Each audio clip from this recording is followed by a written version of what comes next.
La dernière question, la question numéro 7. Que penses-tu des mosquées en France? Ben écoute, mon frère Fouad, c'est une question qui est lourde de réponses, qui est une question qui est vraiment. J'aurais à la limite aimé qu'on la revoie sur un autre message audio, parce que c'est une question qui est lourde, vraiment lourde. Mais maintenant qu'on y est, je vais tâcher d'essayer de répondre le plus clairement possible.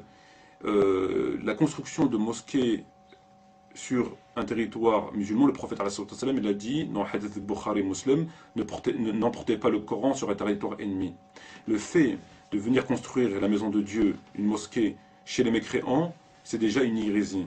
Parce que dès lors que le musulman n'a pas le droit de vivre sur un territoire qui n'est pas gouverné selon les lois de Dieu, qui est un territoire corrompu, pervers, etc., tu n'as pas le droit de venir y vivre. Tu n'as pas le droit de venir y vivre. Et les savants le disent, comme Gardaoui l'a dit par exemple, et bien d'autres, Saïd Qutb, etc., bon, bien d'autres.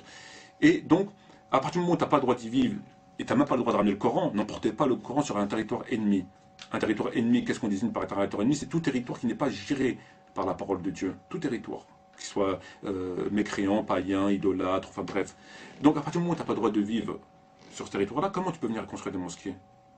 Donc en construisant des mosquées, tu appelles à tacitement aux musulmans de venir vivre sur ce territoire-là. Donc tu appelles à la transgression. Si tu appelles à la transgression, tu appelles aux conséquences que ça implique. Les conséquences, c'est quoi? Ben, on revient aux mêmes choses. L'abandon des lois de Dieu, le non-port du voile, l'impuissance par rapport à ce dont sont victimes les musulmans à travers le monde, aucune économie, ça revient à la même chose. Et à rester à ce stade. Donc le fait de construire... Vous avez l'exemple de la mosquée dans la sourate Tawbah, la sourate 9, où les hypocrites avaient construit une mosquée. C'est dans le Coran.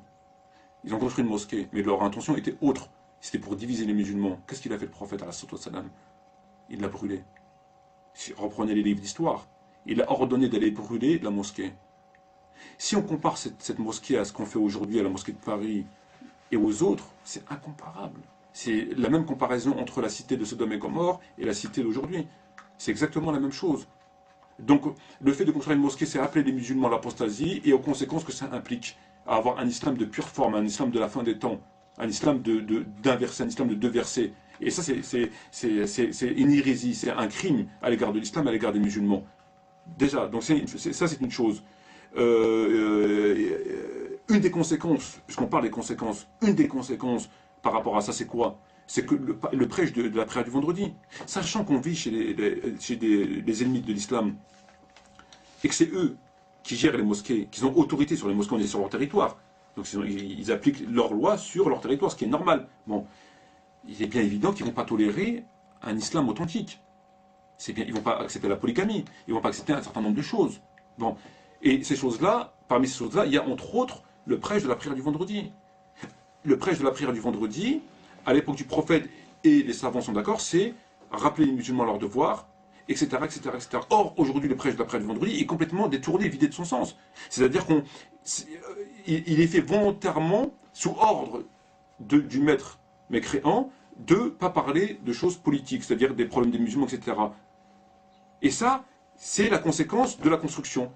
Et parce que l'ennemi mécréant, et c'est normal, n'accepte pas qu'on appelle les musulmans à aider leurs frères, etc. C'est normal. Et ça fait, après, ça fait la sédition chez eux, c'est trouble à l'ordre public, c'est tout à fait normal. Et eux, ils ont accepté cette transgression au livre de Dieu. Ils ont accepté de dénaturer dénaturer une pratique connue du prophète et des quatre califes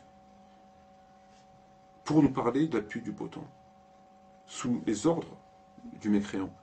Et quand on leur dit ça, ou ils ne reconnaissent pas, ou ils disent on est impuissant. Mais si vous vous mettez dans une situation d'impuissance et que vous vous plaignez de votre impuissance, ça n'a pas de sens. On ne peut pas se mettre dans une situation d'impuissance et se plaindre de l'impuissance. Et eux, c'est eux qui se sont mis dans cette situation-là et qui alimentent cette situation-là. Et pour faire le jongler, ben, on obéit. Vous ne parlez pas de politique, vous laissez vos frères mourir, vous laissez ce que le prophète a ordonné. Le monde, il s'écroule. Il s'écroule, hein, il faut dire qu'il s'écroule. Ouais. Et eux, ils vont parler de quoi? Ils vont parler de la pluie, du beau temps.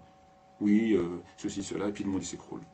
Et ça, c'est très grave, parce qu'on trouve même dans certaines mosquées, notamment la mosquée de Darwa dans le 19e ou la mosquée de Mantes-la-Jolie, à l'entrée même de ces mosquées-là, il est écrit, il est interdit de faire de la politique dans la mosquée. Interdit de faire la politique dans la mosquée. Il est interdit d'évoquer les problèmes de vos frères qui meurent dans le monde. C'est interdit. Dans la mosquée. Soi-disant mosquée. D'où les signes de la fin du monde, où le prophète, il a dit, parmi les signes de la fin du monde, il y aura beaucoup de mosquées. Quand on dit beaucoup de mosquées, on pense que l'islam se portera bien. Non. C'est des mosquées de pure forme. Il dit entre autres, les mandbars seront de plus en plus hauts, les chairs seront de plus en plus hautes. Et c'est ce qu'on voit, elles sont de plus en plus hautes. Voilà. Et ça, c'est fait ouvertement. Parce que le patron, le Macron, a ordonné que c'est comme ça. Et c'est normal. Donc, on accepte de transgresser, il faut se soumettre. Ou alors, il ne faut pas accepter. Eux, ils ont accepté, ils se soumettent. Et après, ils endorment les gens, ils écartent les gens, et ils leur parlent de la pluie du beau temps. J'ai des discours, hein, voilà, par exemple, voilà. En 1976, raconta-t-il, l'association des étudiants islamiques de France, AIEF, à laquelle j'appartenais, a fait une demande de lieu de culte en commun avec une association de harkis.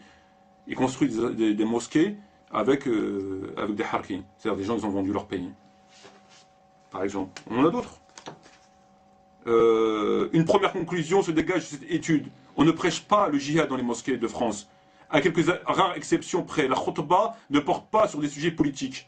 Leur contenu est principalement moralisateur, orienté vers la pratique de la religion musulmane. Souvent l'évocation des fins dernières et la menace de l'enfer sont censés servir à ramener le croix sur le chemin. Ça, c'est fait exprès.